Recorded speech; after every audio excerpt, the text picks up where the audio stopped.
Tutorial Dirijen Mars Fatayat NU bagian keempat ini adalah bagian di mana penjelasan tentang part 1 tutorial Dirijen Mars Fatayat part 1, part 2 dan part 3. Nah, pastikan Anda menyimak semua dari part 1, part 2, part 3 untuk bisa mendapatkan informasi yang lengkap tentang tutorial Dirijen Mars Fatayat, tentang tutorial Dirijen Mars Fatayat yang lengkap dan benar. Nah, perlu diketahui bahwa Dirijen itu apa, banyak yang nggak paham Bapak Ibu ya. Dirijen itu sebenarnya adalah bahasa komunikasi seorang pemimpin ya, untuk yang sedang dipimpin. Yang sedang dipimpin adalah tim paduan suara core atau audien.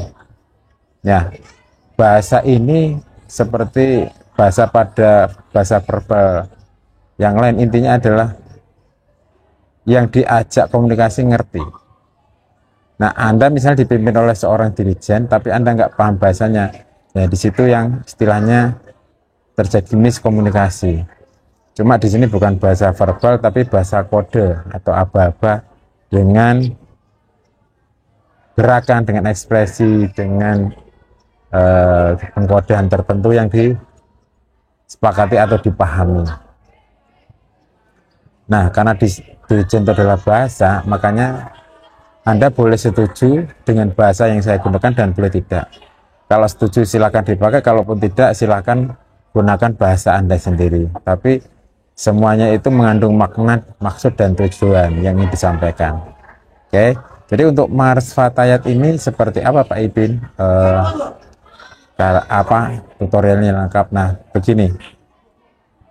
Yang pertama adalah sikap badan. Sikap badannya untuk seorang dirijen itu bagaimana? Jadi sikap dirijen itu ya, yang pertama sebelum memulai Anda masuk ke tempat yang disediakan oleh panitia misalnya. Ini untuk acara formal ya. Acara formal, Anda hormat kepada orang yang paling dihormati di situ. Lalu sikap Anda tegak seperti ini, tegak. Lalu kaki kanan maju sedikit ya. Kaki kanan maju sedikit atau kaki kiri boleh, terserah. Kalau Pak Ipin sih sukanya kaki kanan. Kenapa? Kaki kanan maju ini lebih kuat. Nah, ini nanti sebagai tumpuan tubuh biar nggak jatuh ketika tangannya bergerak seperti itu. Dan ini nanti akan sangat powerful sekali untuk tutorial dirijen untuk lomba ya. Kalau untuk acara formal itu nggak terlalu, karena gerakannya flat, nggak banyak variasi, nggak banyak dinamika, jadi flat aja ya. Kalau untuk lomba ini penting sekali. Nah, saya suka yang kanan, yang kiri juga boleh. Misalnya Anda cedera, kakinya yang kanan cedera, nggak bisa nyaman di depan ya, yang kiri yang di depan, terserah ya. Terus ini tangan diangkat ya, saya pakai kaki kanan yang maju sedikit, tangan diangkat selebar tubuh, set, terus ditarik seperti ini, set. Nah, ini adalah sikap sempurna dirijen. Kalau sudah seperti ini, Anda persilakan misalnya pengiring untuk membunyikan intro, misalnya di sebelah kanan Anda ke sana atau ke sini, terserah. Atau kalau nggak pakai intro, Anda langsung pastikan Anda ada mikrofon di depannya dan Anda memberikan intro dengan nada vokal Anda ya. Misalnya menuju ridho Allah, 1, 2, 1. Nah, pas naik atau hitungan kedua baru nyanyi. Atau Anda pakai 4/4 juga boleh ya. Menuju ridho Allah, 1, 2, 3. Nah, pas hitungan keempat mulai menyanyi. Seperti itu untuk sikap dirijennya. Terus untuk mengakhiri tinggal dibanting sukata terakhir ya. Ridho Allah, set. Nah, set. Nah, gerakan turun ini apa artinya Pak Ipin? Nah, ini turun ini sebenarnya untuk menutup mulut teman-teman. Jadi ketika diangkat berjuri itu Allah, itu mulut itu masih buka lah. Nah, ini baru mingkem. Terus sikap sempurna. Kenapa harus seperti itu? Karena untuk memberikan benar-benar sukata terakhir itu bulat, tidak ada seperti ini. Misalnya Anda ini lam, emnya di sini itu kalau banyak orang akan sangat mengganggu. Nah, kalau nah, silakan dipakai untuk yang lomba saja. Kalau yang formal nggak perlu ya, nggak perlu. Yang penting membuka, menjaga tempo, setelah itu menutup, aman. Tugas Anda selesai dan Anda bisa kembali ke tempat. Saya bagi menjadi dua bagian ya. Pertama adalah dirijen untuk acara resmi, acara yang sifatnya formal, misalnya di pertemuan, di rapat, ya, atau acara-acara khusus seperti hari lahir, maksudnya hari ulang tahun, organisasi, atau lembaga-lembaga, instansi pemerintahan atau kemasyarakatan, seperti itu. Dan yang kedua adalah dirijen untuk lomba atau performance art yang lebih kompleks karena lebih kreatif ya. Jadi ada dua untuk acara resmi, misalnya tadi sudah resmi dan lomba aja gitu ya. Dua hal ini berbeda cara mendirijennya.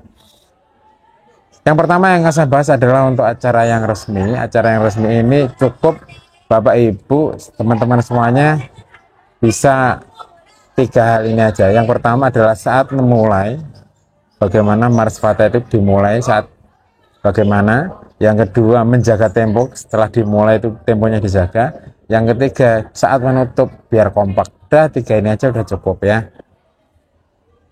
Yang pertama saat memulai ya. Jadi kalau Anda pakai musik iringan itu nggak ada masalah, hampir-hampir bisa di kalau Anda pakai musik iringan dan tidak, itu berbeda acaranya. Nah, kalau Anda tidak pakai musik iringan, berarti Anda cukup membuat intro dari vokal Anda sendiri. Itu bisa di awal atau di akhir lagu. Silakan pilih. Bisa di awal atau di akhir lagu. Yang umum adalah di akhir lagu, misalnya pas menuju ridho Allah. Ya. Allah, pas kata Allah itu adalah hitungan ke-1. Atau bisa juga menuju ridho Allah 1, 2, 1. Karena pas nyanyi hitungan naik atau kedua. Itu kalau Anda pakai birama 2/4. Nah, kalau 4/4 berarti pas 1, 2, 3, 4. Pas 4 itu, pas naik itu mulai menyanyi. Nah, Anda suka yang 2/4 atau yang 4/4? Ini sebenarnya berbeda, tapi nggak terlalu penting untuk core, istilahnya gitu loh Bapak Ibu teman-teman semuanya, tidak terlalu penting untuk core. Kalau mau pakai 2/4 ya monggo, 4/4 juga silahkan, bebas saja. Sebenarnya kalau untuk core itu mau 2/4 atau 4/4 itu kurang begitu berpengaruh, karena kalau misalnya Anda pakai 2/4 pun silahkan, 4/4 juga silahkan. Kalau 4/4, 2/4 itu sangat berpengaruh sekali kalau untuk pemain musik, misalnya orkestra gitu. Itu nanti biar nggak bingung, ini sampai ke berapa, bar berapa, atau hitungan ke berapa. Kalau untuk core nggak begitu ngaruh, asal jenengan apal, sudah selesai. Mau 2/4, mau 4/4 nggak ngaruh ya. Jadi sering saya diprotes di tutorial saya yang lain seperti itu. Saya pakai 4/4 diprotes. Musik itu fleksibel, yang penting apa? Mulainya kompak, berakhirnya kompak, dan di tengah perjalanan itu tetap kompak juga ya. Seperti yang sudah saya sampaikan, 3 hal: saat mulai, menjaga tempo, dan mengakhiri. Itu untuk acara formal sudah cukup. Nah, saat mulainya pas tangan ke atas, entah itu hitungan kedua boleh, hitungan keempat juga boleh ya. Kalau itu jenengan yang nyaman dengan 2/4, berarti di tutorial yang pertama. Kalau Anda suka yang 4/4, berarti di tutorial yang kedua dan ketiga. Oh ya, kayak ketiga ini nanti untuk yang sudah pro ya, bukan yang masih pemula. Kalau pemula, saya sarankan yang pertama dan kedua saja. Baik, untuk selanjutnya, saat menutupnya bagaimana? Saat menutupnya itu adalah suku kata terakhir itu dibanting saja, teman-teman. Suku kata terakhir itu ada di mana? Ada di kata menuju ridho Allah. Pas flow itu adalah gerakannya dibanting aja, banting, naik ke atas, set, turun. Nah, sudah sikap sempurna. Sudah seperti itu. Setiap menutup lagu, ambil suku kata pertama, suku kata terakhir, banting, naik ke atas, bentuk lingkaran, terus ditutup seperti ini, set. Nah, ini artinya apa? lagunya berhenti atau vokalnya berhenti. Ingat, Anda memberi aba-aba untuk vokal, bukan musik ya. Ini adalah tutorial untuk yang pertama, untuk acara formal. Nah, yang kedua nanti saya sampaikan untuk yang tutorial acara untuk lomba seperti apa, nanti lebih detail. Terima kasih sudah menyimak. Jangan lupa tonton selengkapnya, playlistnya sudah ada, silahkan disimak semuanya biar Anda mendapatkan ilmu pengetahuan yang lengkap dan benar. Terima kasih.